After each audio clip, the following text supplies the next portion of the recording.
একাদশ পাঠ। ভক্তরামের নৌকো শক্ত কাঠের তক্তা দিয়ে তৈরি।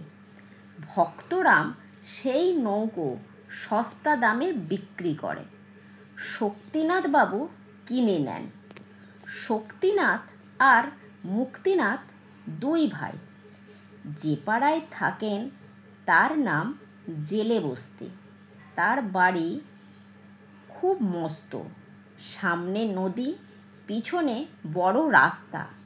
তার দারোয়ান শক্তু সিং আর আক্রম মিশ্র রোজ সকালে কুস্তি করে। শক্তিনাথ বাবুর চাকরের নাম অক্রুর। তার বড় ছেলের নাম বিক্রম, ছোট ছেলের নাম শত্রুনাথ। শক্তিবাবু তার নৌকো লাল রং করে নিলেন।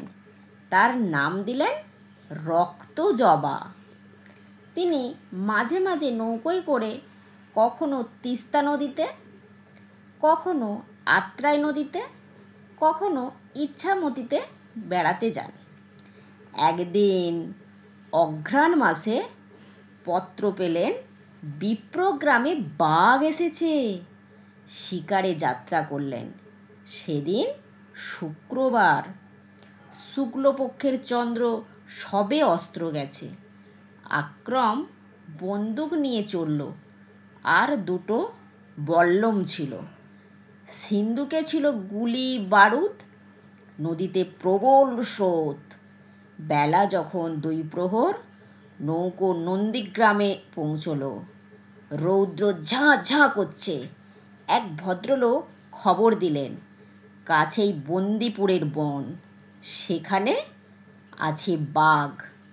শক্তিবাবু আর আক্রম বাঘ খুঁজতে নামলেন। জঙ্গল ঘন হয়ে এলো, ঘোর অন্ধকার।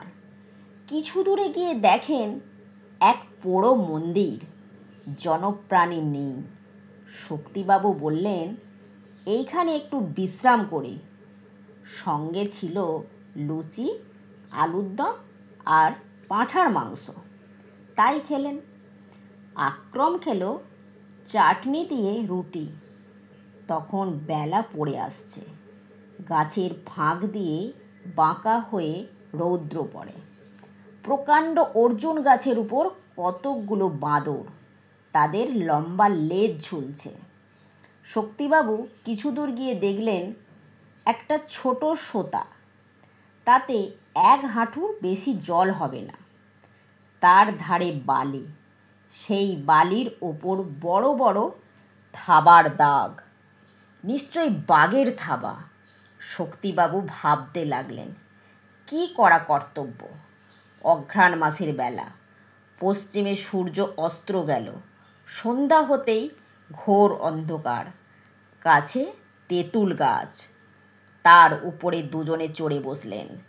গাছের গুঁড়ির সঙ্গে চাদর দিয়ে নিজেদের বাঁধলেন, পাছে ঘুম এলে পড়ে যান।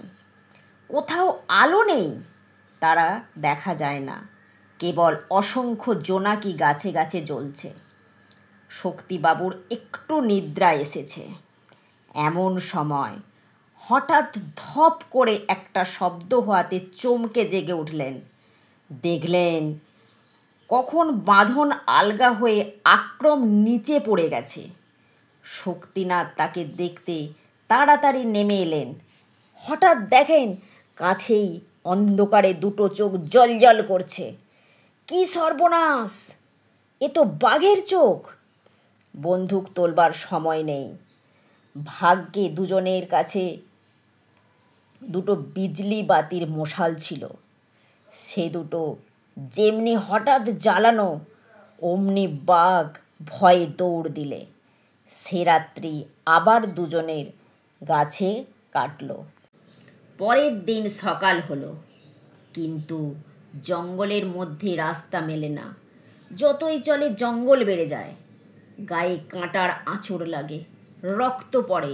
খিদে পেয়েছে, তেষ্টা পেয়েছে। এমন সময় মানুষের গলার শব্দ শোনা গেল। একদল কাঠুরিয়া কাঠ কাটতে চলেছে।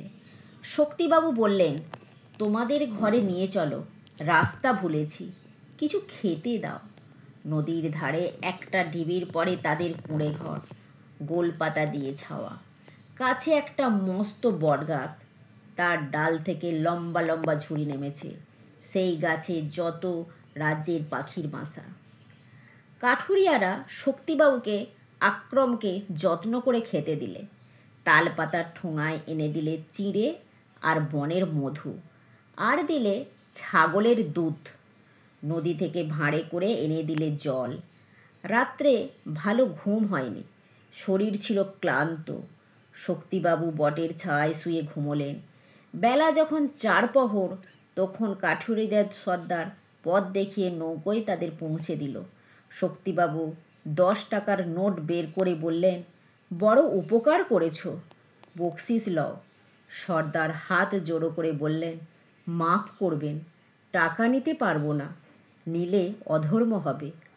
এই বলে নমস্কার করে সর্দার চলে গেল।